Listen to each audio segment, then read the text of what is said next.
सभी को डायमंड बहुत पसंद होता है ना, डायमंड की रिंग, डायमंड। एक्चुअली डायमंड है क्या है? वो एक ग्लास ही है जिसका रिफ्रैक्टिव इंडेक्स बहुत ज़्यादा होता है, बट है वो कार्बन ही है, कार्बन की फॉर्म है।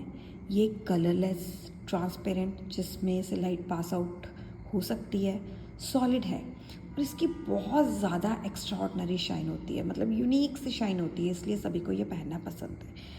आज तक का सबसे ज़्यादा नोन ये हार्डेस्ट नेचुरल सब्सटेंस है, मीन्स कुदरत ने जो सबसे हार्ड सब्सटेंस दिया है वो क्या है? डायमंड। जो डायमंड है इसमें एक कार्बन की आगे 4 कार्बन के साथ बॉन्ड होती है। जैसे ये वाला कार्बन है, ये मान लो आपका कार्बन है, तो इस कार्बन की 4 बॉन्ड बनेगी, 1 2 3 4, इनकी ऐसे 4 बॉन्ड बनती है कार्बन से, और वो वाला कार्बन है अगली अपनी 4 बॉन्ड्स बनाता है। मतलब एक कार्बन अपनी 4 बॉन्ड्स बनाएगा, और उनके जो आगे जो 4 कार्बन है वो अगली अपनी रिस्पेक्टिव 4 बॉन्ड्स बनाएंगे। इस तरह डायमंड की स्ट्रक्चर बनती है।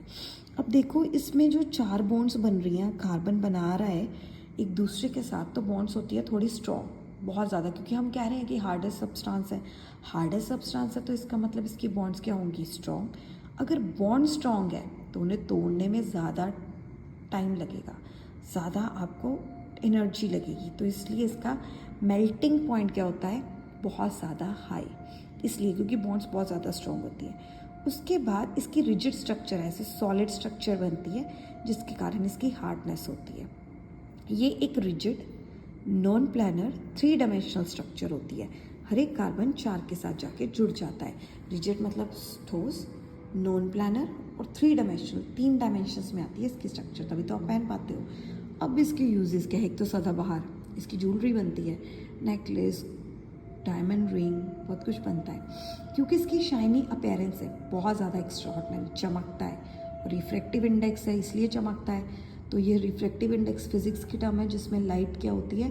एक मीडियम से दूसरे मीडियम में जाती है बेंड होकर, तो उसके कारण इसकी ज्वेलरी बनाई जाती है, क्योंकि रिफ्रैक्टिव इंडेक्स ज़्यादा है, शाइन करता है। उसके बाद कैटरेक्ट को रिमूव करता है, जो मोतियाबिंद होता है ना आँखों में, तो अगर बहुत ज़्यादा शार्प एज्ड हो आपके पास डायमंड, तो ये जो आई सर्जन्स है वो यूज़ करते हैं ताकि वो रिमूव कर सकें।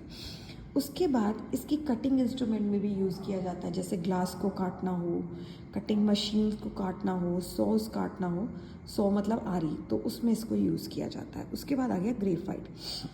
ग्रेफाइट क्या है? एक ग्रे कलर का, ब्लैक, काला, ओपेक सब्सटेंस है, ठीक है, ग्रेइश, ग्रे कलर का होता है ऐसा। ये जो पेंसिल की लिड है ना, इसके जैसा होता है, काला काला, ब्लैक।